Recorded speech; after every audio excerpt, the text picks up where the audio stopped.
एक झूठी कहानी ड्रामे की आज की किस्त में आपने देखा कि बुशरा इस घर में आकर इन सारी बहनों को, खास तौर पर नासरा को हैरान और परेशान करने में कामयाब हो चुकी है। इसे लग रहा है कि अपनी एक्टिंग के जौहर दिखाने का आखिरी मौका है और नासरा के सामने इसकी सारी बातों के जवाब में वो इतने कॉन्फिडेंस के साथ देती है कि नासरा भी परेशान हो चुकी है और अपनी बहनों को आगाह करती है, ये मामला इतना सीधा नहीं जितना हमें नज़र आ रहा है। मेरे पास बहुत अहम खबर है। ये इश्क बहुत गहरा है। मैंने इनकी बातें सुनी हैं, इसे भगाना इतना आसान नहीं। और पांचों बहनें सर जोड़ कर बैठी हैं, कौन सी ऐसी चालें चली जाएं भाई को मजबूर करें इस बुशरा को इस घर से निकालने पर। ऐसे में हबीब साहब अपनी बेगम को व्हील चेयर पर बिठाकर किचन में ले आते हैं, ये दिखाने के लिए कि कल की आई बहू ने कैसे किचन संभाल लिया। और यहाँ अरफान खुद बुशरा की मदद करने किचन में खड़ा है कि मैं आपके साथ काम करवाता हूँ, इतना काम आप अकेले कैसे कर सकती हैं। इन दोनों की केमिस्ट्री देखकर हबीब साहब अपनी बेगम सफ़िया को जताते हैं कि ऐसी होती हैं बीवियाँ।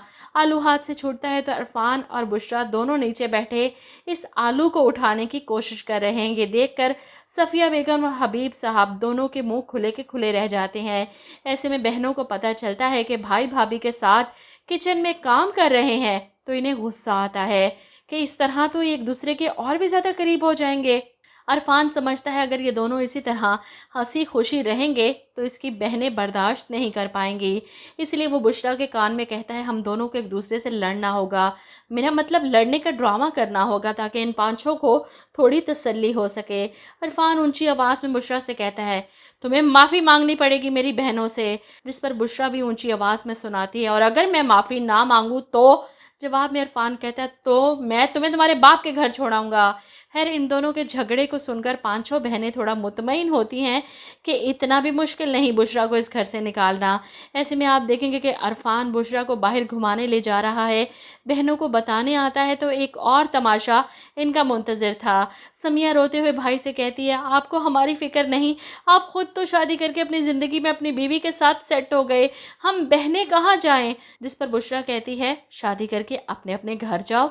समिया तड़प कर उठती है हम लोग भी शादी करना चाहते हैं लेकिन ऐसे चोरों की तरह नहीं जैसे तुम आई हो यहाँ पर। जवाब में बुशरा फ़ौरन जवाब देती है कि चोरों की तरह नहीं आई, तुम्हारा भाई लेकर आया है मुझे यहाँ। अरफान तो इस घर का माहौल ठीक करने के लिए और अपनी बहनों को सुधारने के लिए बुशरा को यहाँ लेकर आया था, लेकिन यहाँ तो बाकायदा नंद भाभी की लड़ाइयाँ शुरू हो चुकी हैं। वो बुशरा को लेकर वहाँ से निकल जाता है और बहनें बैठी रो रही हैं कि भाई बदल गया, इस औरत ने आते ही हमारा घर हमारा भाई सब हमसे छीन लिया। खैर इनकी घर वापसी पर एक दफ़ा फिर से मीरब वही तमाशा करती है कि फ़र्श पर कंचे गिरा देती है ताकि बुशरा इस पर से फिसले और इसकी टांग टूट जाए और वह यहाँ से भाग जाए। लेकिन इस बार बुशरा फिसलती है तो अरफान को थाम लेती है। अरफान इसे फ़ौरन पकड़कर गिरने से बचा लेता है। अब ये सब देखकर मीरब और हुरिया को शदीद गुस्सा आता है, ये फिर बच गई। और ऐसे में ज़मीन पर पड़े कंचे उठाकर बुशरा अरफान को गुस्से से दिखाती है कि अगर मैं इन पर से फिसल कर गिर जाती तो सफ़िया बेगम की तरह टांग तुड़वा कर बेड पर पड़ी होती।